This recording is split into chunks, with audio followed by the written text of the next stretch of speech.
चिंतनशील जीवन जीने के कारण ऋषि मृदुल स्वर्ग की जगह प्रदान की गई, लेकिन मृदुल ऋषि जान गए कि इंद्र को स्वर्ग में केवल तब तक सहारा जा सकता है जब तक हमारे कर्म के खाते में पुण्य जमा रहते हैं।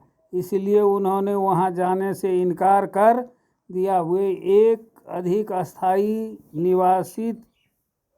निवास चाहते थे, इंद्र के स्वर्ग से महान स्वर्ग, जहाँ कोई अपनी सभी इच्छाओं से मुक्त हो जाता है। यह कहानी मौर्य और गुप्त साम्राज्य के मध्य काल में रची महाभारत में पाई जाती है। इससे हिंदू विचारधारा में एक प्रमुख बदलाव स्पष्ट दिखाई देता है। आध्यात्मिक मुक्त का स्वर्ग भौतिक सुखों का स्वर्ग से महान है।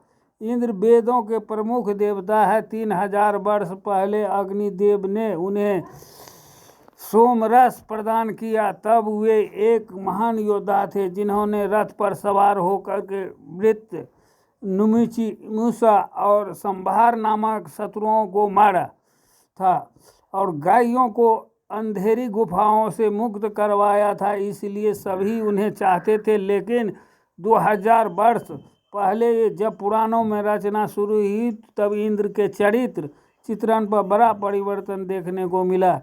पुराणों में इंद्र ब्रज चलाने वाला, वर्षा के स्वर्ग और देवों और समस्त देवताओं के नायक है, जो सदैव अंतरिक्ष सुखवादी की तरह बर्ताव करते हैं। श्वेत रंग के और 7 सूंड और 6 दांतों वाले ऐरावत नाम के हाथी पर सवार होते हैं।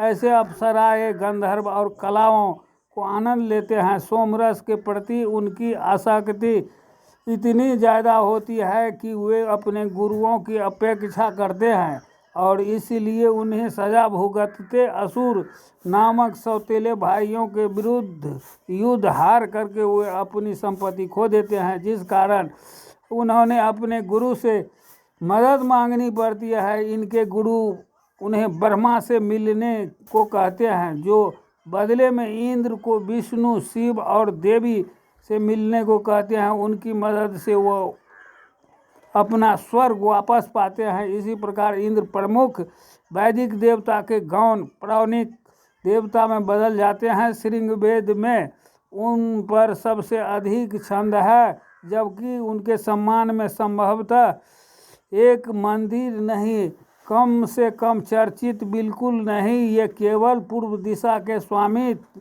और ताजे पानी और बारिश से जुड़े हैं।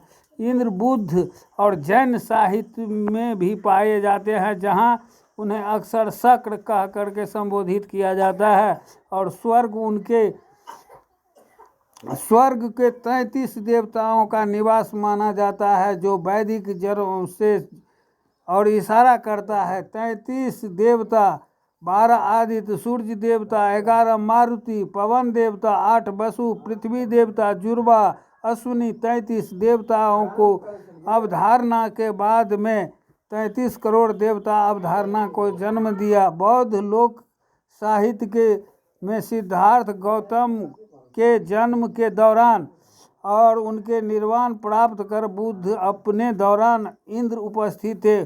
उन्होंने बुद्ध को अपना ज्ञान लोगों तक फैलाने के लिए प्रोत्साहित किया। इंडोनेशिया, कंबोडिया, थाईलैंड शानदार ऐरावत पर बैठे इंद्र की छवियां मिलती, जिससे स्पष्ट है कि हिंदू पौराणिक कथाएं बुद्ध कहानियों के साथ साथ लगभग 2000 साल पहले दक्षिण पूर्व एशिया में फैली हुई है। पुराणों में लगातार बताया जाता है कि कैसे इंद्र ने असुरों से हार करके स्वर्ग खो दिया और विष्णु ने बाली, शिव के अंधक और दुर्गा ने महिषासुर को हराकर इंद्र को स्वर्ग वापस लौटा दिया। जब देवता असुरों ने समुद्र मंथन किया, तब विष्णु ने मोहिनी का रूप धारण करके सुनिश्चित किया अमृत इंद्र सहित अन्य देवताओं को मिले।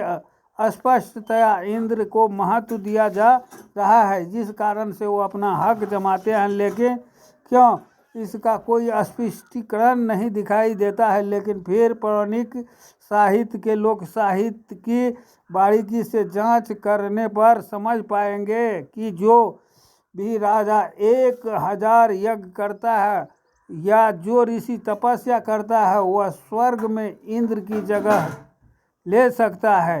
इस प्रकार शिव और विष्णु के विपरीत इंद्र स्वास्थ्य नहीं है, उनकी महिमा अस्थायी है और दूसरा कोई इनकी जगह ले सकता है। इसी कारण इंद्र असुरक्षित महसूस करते हैं। असुरक्षित देवता की पूजा कौन करना चाहेगा?